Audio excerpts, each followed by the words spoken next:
With Deltarune Chapter 5's huge release recently, it means that there's only 2 more chapters left for the game. To me, this seems insane, as it feels like there's so many unanswered questions still out there regarding the story, but I know Toby Fox is going to do it.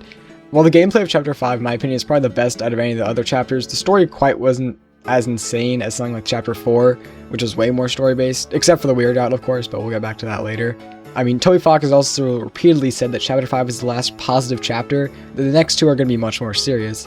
And because of this, I believe Chapter 6 will have somewhat of a different structure compared to the others. So far, most chapters have had the same style of Light World, Dark World, and back to Light World. The only difference is in Chapter 3 and 4, but Chapter 3 is odd since we begin in a Dark World. In Chapter 4, though having like this small in-between of Susie making the Dark World and then entering the Third Sanctuary, doesn't have any real major Light World parts in the middle. Since it seems like Chapter 6 will be more story-focused, I think it only makes sense that it could be more structured like 4, where there are multiple Light World sections in order to get more story out of it. The only thing that can counter this is Toby saying that Chapter 6 is easier to create.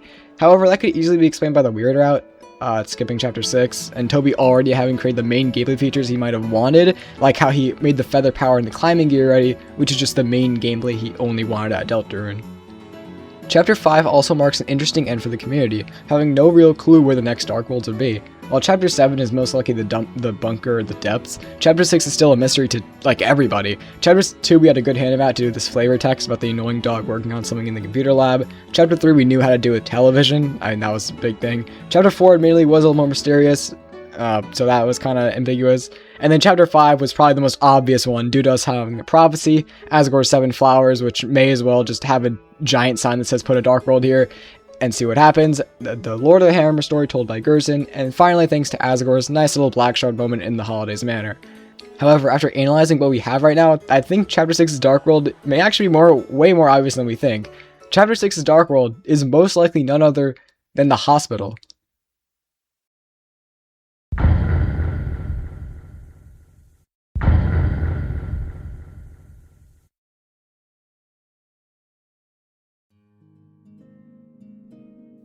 We note at the end of Chapter 5 that Susie is preparing for Noelle's arrival in the castle town and for her to join the main 3 as a whole. Unless we get a 4th person battle system, it could possibly mean that Rousey or Susie will be getting out of the party for a little while in replacement for Noelle. Editor's note here, and I just found this Twitter post that shows that Rousey leaving the party is actually foreshadowed all the way back like a year ago, and so that's probably what's going to happen instead of a 4-party system. You can pause if you want to read it, but basically just Noelle talks about how she can't do a spell because the mage leaves the party for a fire attack, and of course Rousey is now seen doing fire attacks in Chapter 5, so that's probably what's going to happen. We know for a while that Noelle is most likely returning anyways, since she has been getting unique reactions to every chapter's consumable items and armor in the code, like how when you use an item or an armor, they make a little conversation thing in the bottom. So we've kind of known she was going to become back up to the party member. Also because the Twisted Sword, of course, and all that whole stuff, it was just pretty obvious. But moving away from that, a popular theory from previous chapters is that Noelle will make a Dark World to save Rudy. But after 3 and 4, it kind of seemed unnecessary since he was recovering and even at church, and, clearly getting better. But during the end of the lake scene, however, no, I mean the Yuri one, Noelle gets a call from Carol telling her that Rudy fell off of the ladder he was using to set up the lights for the festival. And unfortunately, we get no more information on what his current condition is, which I was honestly really ready for, but we just never got. In the Weird Out Chapter 5, you can see him on the floor, but we know for sure that wasn't when he fell, and it's actually him resting, because if you abort the Weird Out in the lake after seeing Rudy, only then does Noelle get the call about Rudy falling. But since literally 2 days prior he was still in a hospital bed, we can assume that's probably not looking good for him. He's almost certainly hospitalized, if not in critical condition again. With Susie revealing to her the reality of the Dark World, Noelle will know for sure that what happened in Chapter 2 wasn't a dream, and Susie will also probably explain to her their adventures over the previous 5 chapters, including Chapter 4, where it shows how to explain how Gerson was revived and perfectly healthy in the Dark World. And at this point, it's just kind of putting the puzzle pieces together. With this new knowledge, Noelle is probably going to try to save Rudy by opening a Dark World within the hospital. This is possibly even foreshadowed in Chapter 2, with Queen wanting to create a new knight, and choosing Noelle as her candidate, and even outright explains to her how to make a Dark World. Noelle making a Dark World will also explain why the Weird Out skips Chapter 6, as Noelle wouldn't be there to make it since she's either drowned in the lake or in the depths at this point, which most of the evidence points to it being the depths. That's a whole nother conversation that we're not going to get into, but there's a lot of evidence for that, and that's probably why it would be skipped. A major issue with this though is the roaring, since Noelle is actually aware of it, since Rousey does have his monologue in chapter 2 to everyone who's standing there. So this actually raises the question now, why would Noelle willingly contribute to the roaring?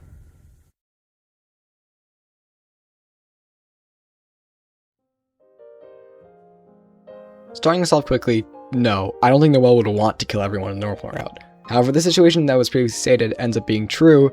There could be some factors that could just lead to bad judgment on her end, and so she makes the dart found anyways. First, it's completely obvious that Noelle has a deep connection with Rudy, especially compared to Carol. And I mean, in chapters 1 and 2, you can find her visiting him in the hospital and even playing games with him. And during one of these visits, Rudy tells her to not finish Dragon Blazers without me, implying that they often used to play games, or more specifically Dragon Blazers, since it's more important to the story, together at home together, to the point where they are nearly finished with the game. Rudy is also just a way better parent than Carol, it seems, likely making Noelle like Rudy just more by default. He's there in the festival cheering for Noelle to go with Susie and both be crowned as festival queens, and when talking to Rudy on his own with just Chris, he talks about how good of a daughter she is. Compare this to Carol, who Noelle has already seen rebelling against her with giving Susie Dessa's guitar, despite her mom's constant fear of anything Dessa's being touched. When at the lake in the festival and she gets a call from her mom, she has a very annoyed tone, which was never prevalent with Rudy. I mean, especially after Dessa's disappearance, Noelle really only had Rudy to fall back on as a friend in the family now since Carol is so harsh, so it makes sense why she likes him so much more. Secondly, as seen in chapter 2, Noelle really does love the Dark World, especially since Susie is there. She's constantly commenting on how much of a total dream it feels like to her, and how she wishes that all her dreams were like this. And now that they're actually together, she would definitely want to revisit what was a dream world to her with Susie, now that they're actually, in a romantic relationship. So with her love for Dark Worlds and love for Rudy, if Rudy was in critical condition and maybe even dead, it could be logically seen how during a time of depression with Rudy's death, she could make a bad judgment call and make a Dark World to save Rudy despite Rousey's concerning words.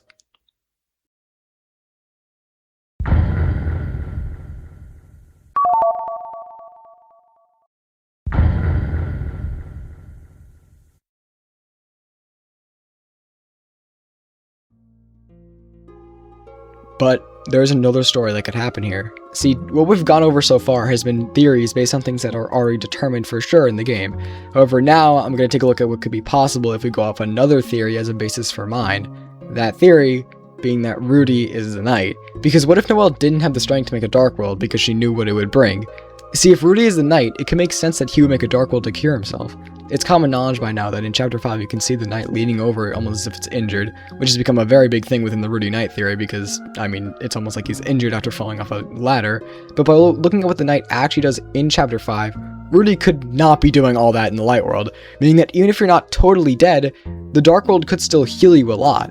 And since the knight is a necessary part of the prophecy, Rudy would have to end up living somehow, and so he himself making a Dark World in the hospital might be the only way to fully heal him. This would not explain, however, why the Weird Out skips chapter 6, however, and I can't think of a real reason besides the fact that we're drowning underwater, so just the soul wouldn't be there to experience it, so it's probably nothing to take into real consideration, but interesting thought process nonetheless.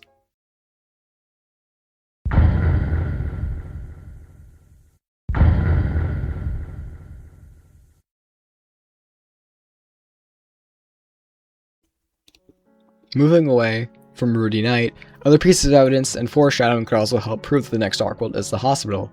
First is a double door. Every Dark World so far has needed a double door entrance, and it seems like Toby needs it to be that way. In chapter 1, the door to the commuter lab was actually only one single door, but later changed after chapter 2 to be a double door entrance. Ignoring the interesting implications of this having a worker going in there overnight to change the door, it shows that Toby Fox finds it necessary to have a double door in place for a Dark World. Taking a look at the hospital, we can see it has 4 whole double doors, one in the front, one leading to the hallway, and 2 more, one for each hospital room. So the requirement of double doors is completely checked off and then some, but I don't feel like there would be a Dark World in the second hospital room because there's nothing really like interesting in there, because it's not like Burley, being dead is in there, but oh well. Something interesting I find about the hospital though is that from the outside it clearly has 2 floors, yet in the inside there's no stairway in sight no matter which room you're in. This might imply that the hospital bedrooms are on the 2nd floor and this door is actually leading to a stairway, but it's interesting how it's not specified at all. Also, if there were to be a Dark World inside of Rudy's room, then it would mean that it would be the first time a Dark World would be made on the 2nd floor of a building. In chapter 5, the Dark World was made on the 1st floor of the Flower King, and then the darkness spread upwards to the second floor since there were no doors to block it. So I don't think the same could happen unless the doors are left open. The reason I find this significant is just because I feel like it wouldn't work. I mean, think about it. If you were to open a dark world on the second floor, there would be no earth beneath you to stab into, so it wouldn't make sense for a dark world to be made. However, since there's no clear indication of whether or not the hospital rooms are actually on the second floor, and we know Toby loves to make contradicting building layouts, I think it's not something to look too far into, but it's still an interesting thought nonetheless.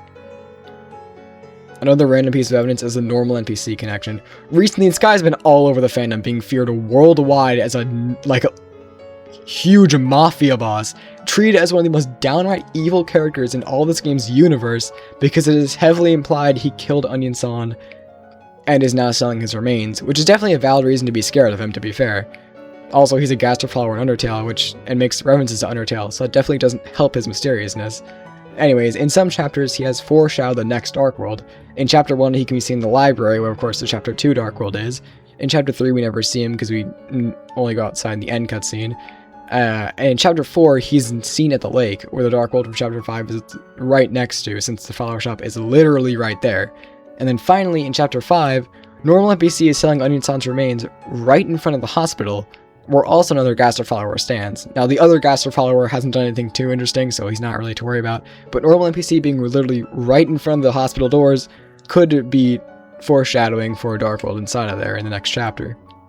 Now we're heading to stretch territory, where the evidence may not be as directly impactful or correct, but it's still worth noting, and what is a good Deltarune theory without the most random stretch territory? And this one is a really big stretch. Like, I can't know how I made this connection on my own, but the first time Noelle ever enters a battle in Chapter 2, and you explain to her how to act, her first ever act is her turning into a nurse and dropping to the floor. This could foreshadow Rudy's death and the significance of the hospital in multiple ways. One, as Noelle literally turns into a nurse, and secondly because she drops to the floor immediately, which could be referenced to the phrase of dropping dead, which is usually used when someone dies unexpectedly and suddenly, like if someone were to actually, fall off a ladder. Next, in all the egg rooms so far, there has been a connection to a chapter, usually being the chapter it's in. For example, in chapters 1 and 5, the egg room works as it's the only tree from the Filled in Hopes and Dreams forest, which both chapters have the same forest. It's just chapter 5 is the Garden of Hopes and Dreams, but it has the same trees, so the egg room connects to the chapter. Chapter 2 is a little bit weird, it doesn't have any trees like the egg room, but it does have some graffiti art of the tree right outside the transition where you can access the egg room, and it has like the floor layout leading to the tree that's in all the Cyber City. In Chapter 3, the egg room is an 8-bit game, like Tenno's board games. Chapter 4, however, is weird. While the rooms outside the egg room fits within the church theme of Chapter 4, the egg room itself is a hospital with an 8-bit receptionist. In fact, we can assume it's meant to represent the same hospital and hometown, as both of them have the exact same sprites for everything inside of them, it has the same color scheme all throughout. Because of this, it could indicate that the hospital has some significance later in the game, or as a Dark World in Chapter 5. And the theory of it representing Chris's therapy is probably true, but it could always mean both, and it actually only adds more to the significance of the hospital to the overarching story of the game. As for the final piece of evidence, it's a bit of a stretch, but should still hold. The hospital falls in place with the undertale areas theory. If you don't know, there's a big theory that the main areas of Dark Worlds of Deltarune correlate with main areas in Undertale. Field of Hopes and Dreams as a forest area correlates with the Snowden Forest area, and the later Chapter 1, castle destroyed areas, somewhat represents the ruins. Cyber World correlates with the core, basically all of TV World correlates with Mettaton's show, the church is somewhat resembling the waterfall area due to the water imagery and color scheming, and Chapter 5's final area of Flower Castle obviously resembles Asgore's actual castle in the underground. Well, since Dark Worlds are created by the mind of a person who makes them, if Noelle is in a really tense situation and depressed, she'd make a really negative-toned hospital Dark World. Now, what area in Undertale is almost like a really dark hospital with hospital beds, patients that were experimented on, and other scientific experiments done? Yeah, the True Lab. So the hospital would in fact line up with the precedent set by the other Dark Worlds almost perfectly, and line up just basically one for one with the True Lab, and we'll probably have many references to the True Lab.